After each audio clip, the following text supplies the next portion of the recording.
What does it mean when it says you must seek the kingdom of God first? इसका क्या मतलब है जब लिखा है कि तुम्हें पहले परमेश्वर के राज्य की खोज करनी चाहिए? For many years I used to think that means going out and do missionary work. कई वर्षों तक मैं सोचता था इसका मतलब ये है कि मुझे बाहर जाकर मिशनरी का काम करना चाहिए, सुसमाचार का काम करना चाहिए। Seek the kingdom of God first and go out and bring souls to Christ. परमेश्वर के राज्य की पहले खोज करो, इसका मतलब जाकर यीशु मसीह के पास लोगों को ले आओ।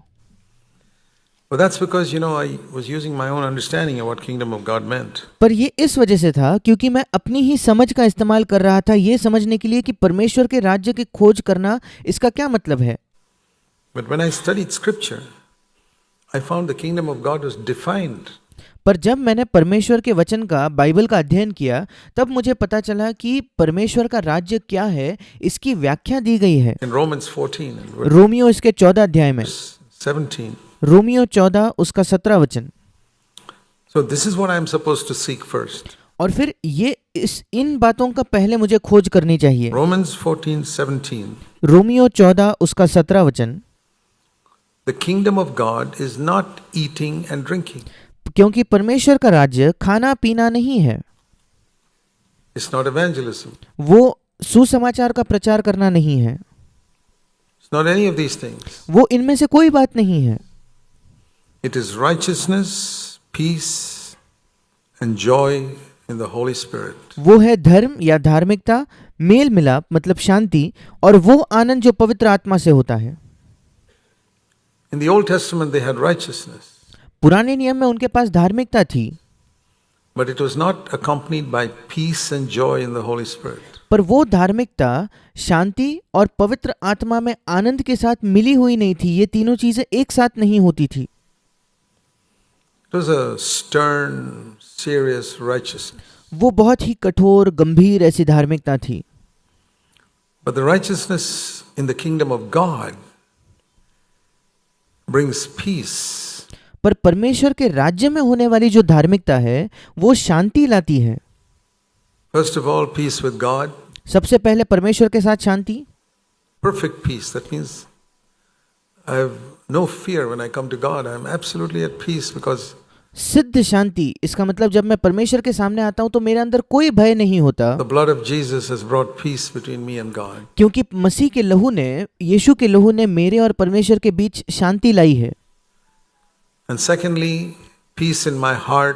और दूसरा मतलब मेरे हृदय में शांति, from all the turmoils, the problems of earth, freedom, complete freedom from anxiety. This is the kingdom of God. सारे समस्याएं इस पृथ्वी पर जो कोई पीड़ाएं हैं, दुख है, उन सारे चीजों से पूरी शांति, ये है परमेश्वर का राज्य।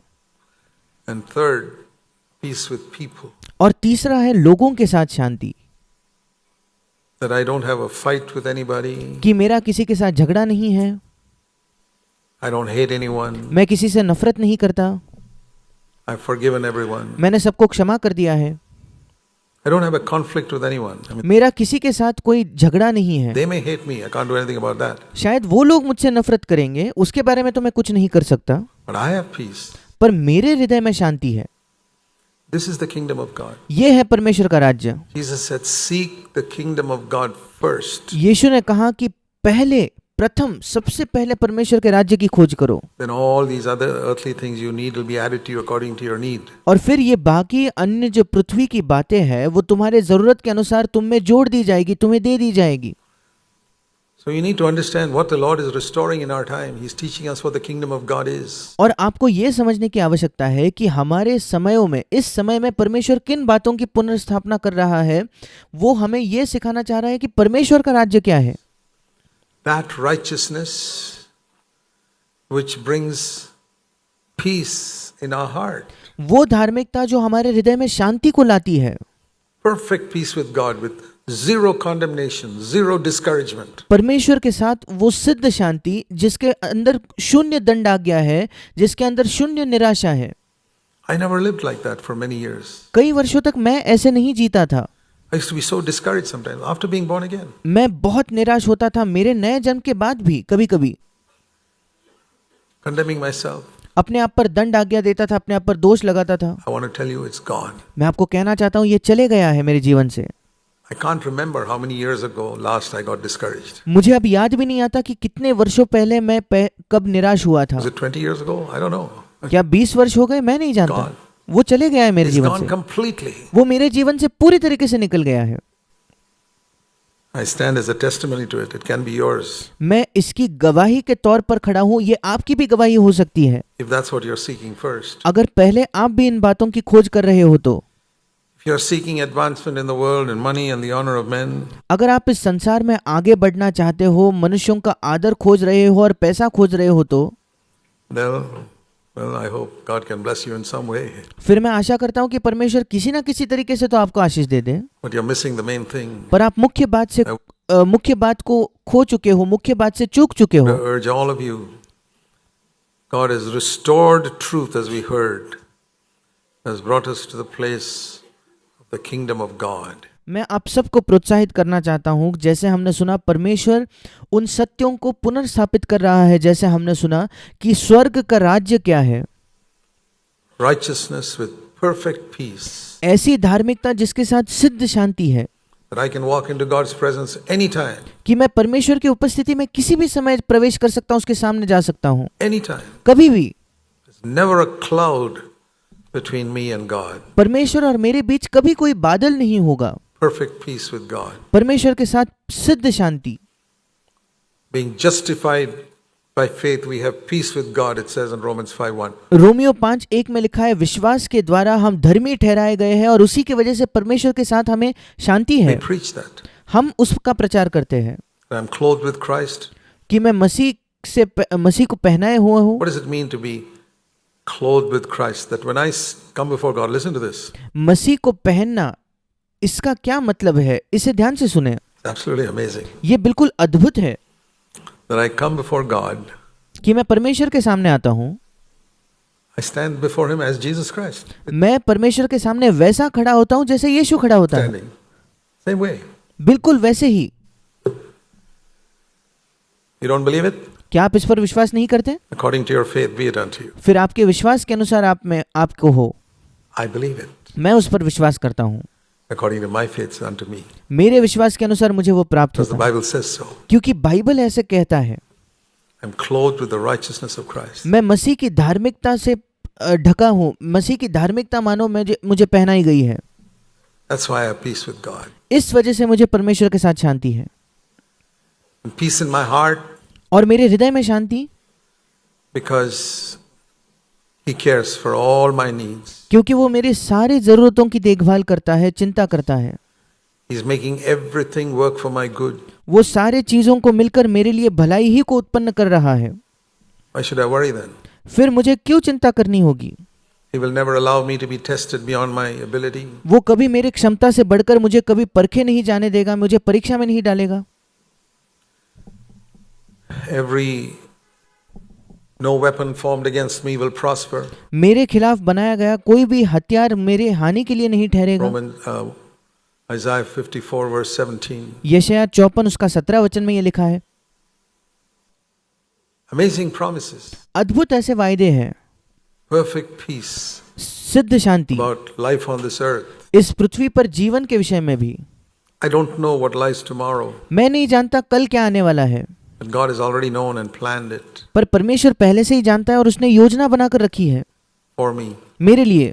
Ensured that it will never be too much for me. परमेश्वर ने यह निश्चित किया है कि कभी भी वो परीक्षा मेरे लिए बहुत ज्यादा नहीं हो जाएगी। That if there's a load there, He'll give me grace to equal it. कि अगर मेरे ऊपर कोई दबाव आने वाला है तो परमेश्वर मुझे पर्याप्त अनुग्रह देगा जिससे वो समान हो जाएगा। That's why we have peace ये मेरा तरीका है जिससे मुझे शांति मिलता है। in relation to circumstances and परिस्थितियों के संबंध में मुझे इस प्रकार से शांति मिलती है, peace in relation to people. और लोगों के संबंध में भी शांति। Bible says pursue peace with all men. Bible कहती है कि सब लोगों के साथ शांति के पीछे खोज करो। That means you must, I can say this, never for a single moment to have a bitterness against any human being.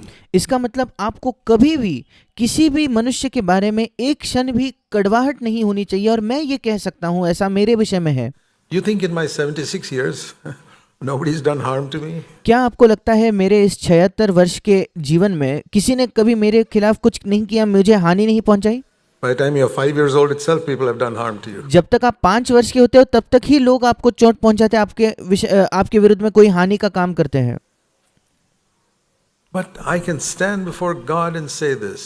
पर आज मैं परमेश्वर के सामने खड़ा होकर ये कह सकता हूँ, Not a single human being has ever been able to harm me in इकलौता my मनुष्य life. मेरे पूरे जीवन में एक भी मनुष्य नहीं है जो कभी मुझे हानि पहुंचा सका है।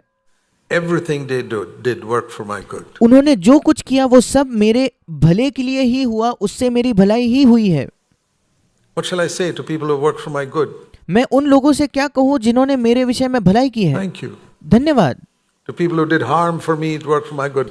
Thank you. जिन लोगों ने मेरे खिलाफ हानि की वो भी मेरे लिए भलाई ही का काम किया, तो उन्हें भी मैं धन्यवाद ही कहूंगा।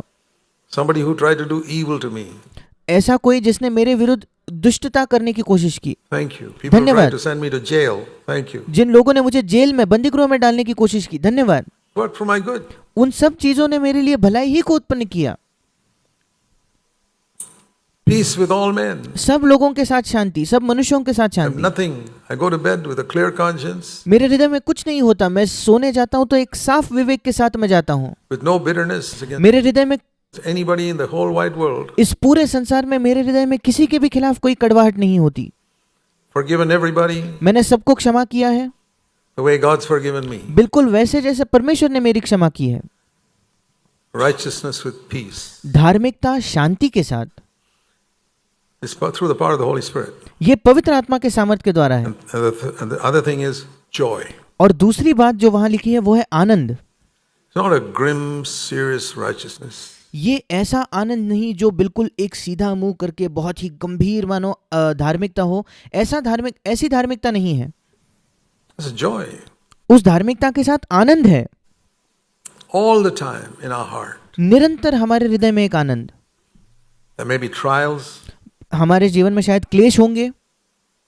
Jesus was called a man of sorrows. We have trials, we have problems, we weep. यीशु मसीह को खुद दुखों का मनुष्य कहा गया था। हमारे जीवन में परीक्षाएं होती है, दुख होते हैं, हम विलाप भी करते When we हैं। go through bereavement or people die or naturally, but the joy in the heart never goes. जब हमारे जीवन में कुछ लोगों की मृत्यु हो जाती है, जब ऐसे दुख के क्षणों में हम जाते हैं, हम विलाप करते हैं, रोते हैं, पर हमारे हृदय में जो वो तो बिल्कुल स्वाभाविक है, पर हमारे हृदय में एक आनंद होता है जो कभी जाता नहीं, All the time. निरंतर। If you want this, you can have it. अगर आप ये चाहते हो तो आप ये पा सकते हो, Must seek it. पर आपको उसकी खोज करनी है। Seek and you shall find. आप खोजो और आप प्राप्त करोगे। Like we heard, जैसे हमने सुना, brother was saying how in that Feast of Tabernacles they were supposed to rejoice. भाई बता रहे थे कैसे वो जो तंबुओं का जो पर्व होता था उसमें उन्हें आनंद मनाना होता था। That is the kingdom of God where righteousness with joy. ये है परमेश्वर का राज्य जहां धार्मिकता आनंद के साथ है, Delighted बिल्कुल खुश, to do what's right. वो करने के लिए जो सही है। हम हमेशा खुश होते हैं, Even if it means financial loss, यद्यपि उसकी वजह से हमें आर्थिक हानि उठानी पड़ी, नुकसान उठाना पड़े, फिर भी, or any other earthly loss. या कोई भी पृथ्वी का नुकसान अगर हमारा हो जाए, Joy. Anand. If you have a righteousness, we preach righteousness in the church. अगर आपके पास एक धार्मिकता है और हम कलीसिया में धार्मिकता का प्रचार भी करते हैं, And there are people who are pursuing righteousness. But और ऐसे लोग भी हैं जो धार्मिकता की खोज कर रहे हैं, I want to say to you in Jesus' name, पर मैं आपको यीशु के नाम से बताना चाहता हूँ, if you got a righteousness without peace in your heart, अगर आपके पास एक ऐसी धार्मिकता है जिसके साथ आपके हृदय में शांति न हो, तो without peace with other men, दूसरे लोगों के साथ शांति न होते हुए धार्मिकता है, तो righteousness with anxiety, it is the righteousness of the old covenant. एक ऐसी धार्मिकता जिसके साथ आपके हृदय में निरंतर एक चिंता है, तो फिर वो पुराने नियम की, पुरानी वाचा की धार्मिकता हो गई। You haven't got the real thing. You're फिर आपको असली चीज नहीं मिली है, fooling yourself. But आप अपने आप को मूर्ख बना रहे हो। because you're righteous, you're not telling lies, you're paying your taxes and you set things right and everything, you're righteous. No, but is it with peace in your heart? केवल इसलिए क्योंकि आप झूठ नहीं कह रहे, आप सारी चीजों को सही करते हो, आप अपने टैक्स, अपने कर को भरते हो और आप धार्मिक हो, पर अगर आपके हृदय में शांति नहीं है तो फिर वो सच्ची धार्मिकता नहीं है। क्या आपके हृदय में शांति है? You have peace with all men? क्या सब लोगों के साथ आपको शांति है? Are you free from anxiety? क्या आप चिंता से मुक्त हो गए हो? That's the righteousness of the new covenant. वो नई वाचा की धार्मिकता है। And secondly, do you have a joy? Can you rejoice in the Lord 24/7. और दूसरी बात, क्या आपके हृदय में आनंद है? क्या आप प्रभु में हफ्ते के दिन के 24 घंटे, हफ्ते के 7 दिन आनंद कर सकते हो? 24 hours a day, 7 days a week. That's the दिन के 24 घंटे, हफ्ते के 7 दिन, meaning of always. यही मतलब है निरंतर या सर्वदा का। And if you know Philippians 4:4, read up the two things you must look up. आप फिलिपियो 4:4 जानते हो क्या? 2 बातें हैं जो आपको देखनी चाहिए। Philippians 4:4, फिलिपियो 4:4, rejoice in the Lord always. Second प्रभु में सदा आनंदित रहो। is you must look up a dictionary to see the meaning of always. और फिर इसके बाद आपको एक डिक्शनरी या एक शब्दकोश देखना चाहिए सदा का मतलब ढूंढने के लिए। What does it mean? सदा का क्या मतलब है? Some people don't understand the meaning of always. क्योंकि कुछ लोग सदा इस शब्द का, सर्वदा इस शब्द का मतलब ही नहीं समझते। It means 24 hours a day, 7 days a week. इसका मतलब दिन के 24 घंटे, हफ्ते के 7 दिन। That is the righteousness of the new covenant. ये है नई वाचा की धार्मिकता। You say it's impossible. आप कहते हो ये असंभव है, According to your faith, be it unto you. It will be impossible for you. फिर आपके विश्वास के अनुसार ही आपको प्राप्त हो। आपके विश्वास के अनुसार आपके लिए असंभव ही होगा, Because you don't believe God's word. क्योंकि आप परमेश्वर के वचन पर विश्वास नहीं करते। It's not a question of what you can accomplish. It's a question of whether you believe the Holy Spirit can do it in you. That's what it says here. सवाल ये नहीं है कि आपको क्या लगता है, आप क्या हासिल कर सकते हो। सवाल ये है कि पवित्र आत्मा आपके अंदर उसके सामर्थ्य से क्या कर सकता है, और वही यहाँ भी लिखा है। Righteousness and peace and joy in the Holy Spirit. Romeo 14:17, धार्मिकता, शांति और आनंद पवित्र आत्मा में। That is the kingdom of God. ये है परमेश्वर का राज्य। Seek this kingdom of God first. पहले इस परमेश्वर के राज्य की खोज करो। It's not evangelism. वो सुसमाचार देना नहीं है। There's no use going with a long face to somebody and telling him about Christ, like that man who went to the long face and एक उदास मुंह लेकर किसी के पास जाकर उसको मसीह के बारे में बताने का क्या फायदा? जैसे एक व्यक्ति बहुत उदास होकर किसी और को जाकर मसीह के बारे में बता रहा था, said to somebody, "Do you want to accept Christ?" He said, "No, thank you. I've got enough problems already."